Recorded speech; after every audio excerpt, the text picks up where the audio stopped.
Aqua friends, welcome to my channel. My name is Nicole and today we are going to do this blazing sunset, and I'm going to show you how I get a very bright spot to represent light. And we're going to be doing that by using a couple different watercolors. I'm going to be using tube watercolors with a little bit of liquid watercolors as well for the extremely bright spots that I want to represent. So I'm starting in layers with my lightest colors, and I'm using cadmium yellow so that I get a very nice, bright yellow, and I'm leaving those spots in the middle just paper white.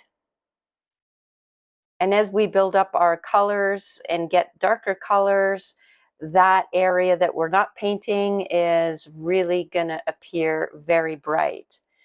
So on top of the cadmium yellow, I'm using quinacridone gold. The quinacridone colors are very beautiful jewel tone colors, and they have a very beautiful vibrancy to them.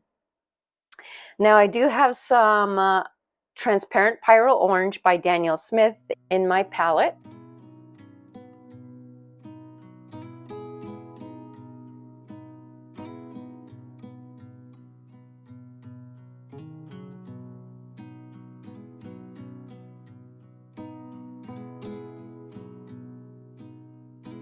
Now notice I do like to pick up my paper and tilt it a lot, and I'm just kind of helping it bleed together and blend, and by tilting it in the direction that I want it to bleed, it's just going to help me get the look that I'm going for. So I'm trying to really add in that really dark spots of the transparent pyrrole orange.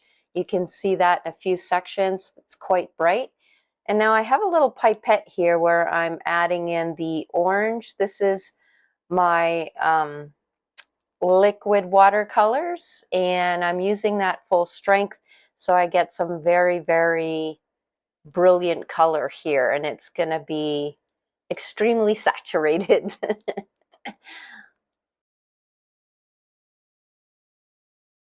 Darkening up the bottom of my painting here where the sunset and the clouds are a little darker. Some darker oranges. Again, tilting my paper. This really helps to spread the paint in the direction you want it to go.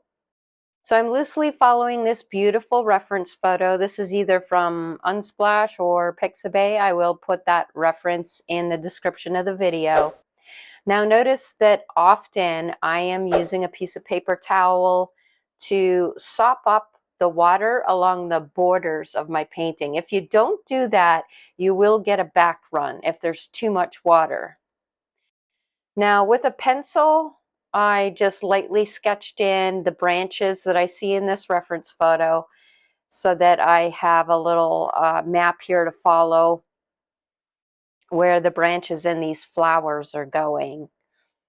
So for the branches, I'm using sepia and neutral tint. And for my flowers, I do have quinacridone red. And I'm using a petal brush or a triangular brush. You could also definitely use just a round brush. And I'm just kind of doing some strokes here to see how I want to go about making these petals. And to tell you the truth, after I did this huge out of focus flower here, I hated it and I ended up going over it. Now, if I wasn't in such a rush, I could have done that on a scrap piece of paper.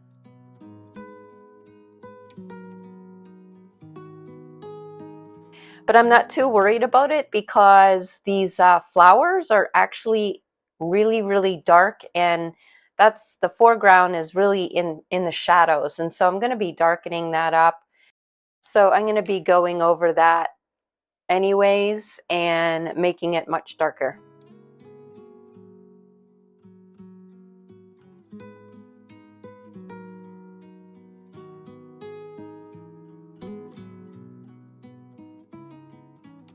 So just drawing in some of these main branches that I'm seeing here.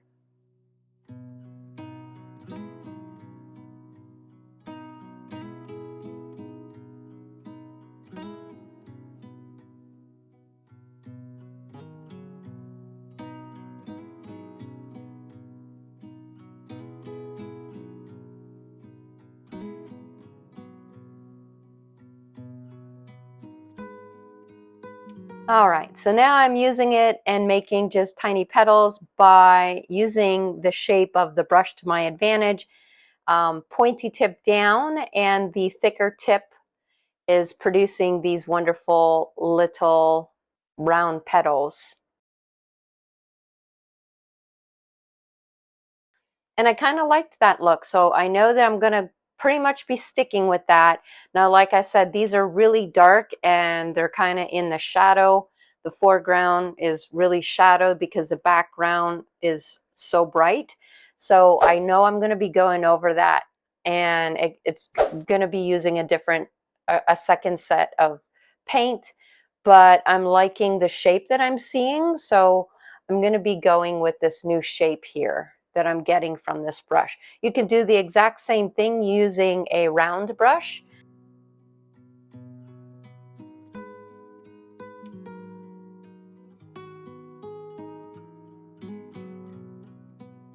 So fixing that flower I didn't like with my big petals here. So I do have different sizes of this triangular brush. For the larger flowers, I'm switching to a larger brush. So I have a small one and a medium one. All the supplies, I will list those in the description of the video.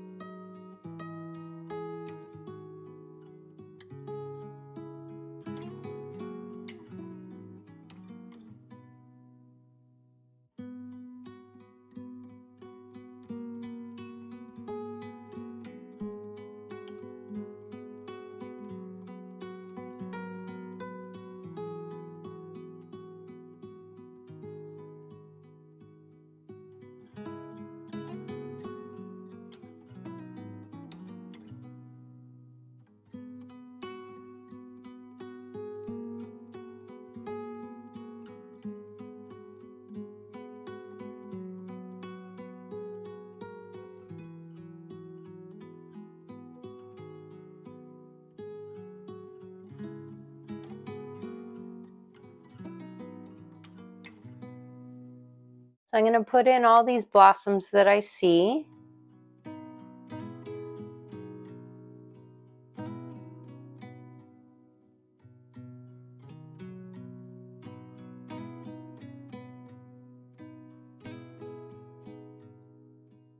Once I'm done with that, I will be switching back to a round brush and putting in the branches that are holding all these lovely blossoms. Again, I am using that sepia color. I also have some neutral tint to make them darker in some areas.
Now for my second layer on the petals, there is a lot of darkness to these flowers, and so I'm dipping the very tip of my paintbrush into the sepia.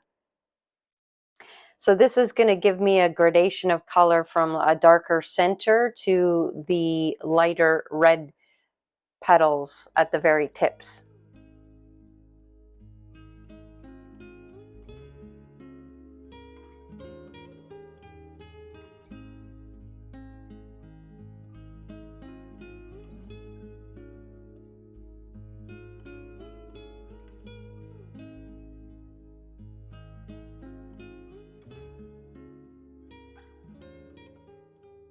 So this is really making the flowers pop, and notice that it's really bringing them into the foreground as well.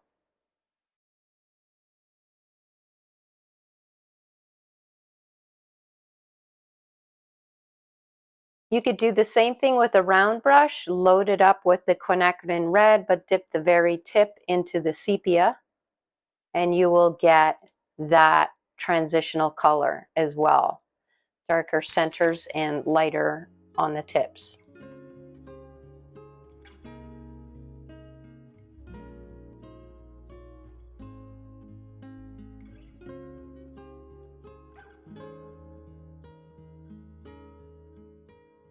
So kind of fun, no stress way of making flowers.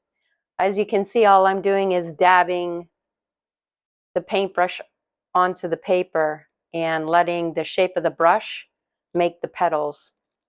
So it can't be any easier than that.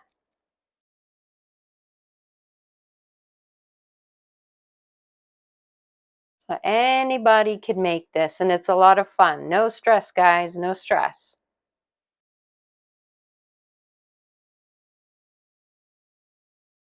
So gonna go about the whole canvas here and get this second coat of paint on all of my flower petals.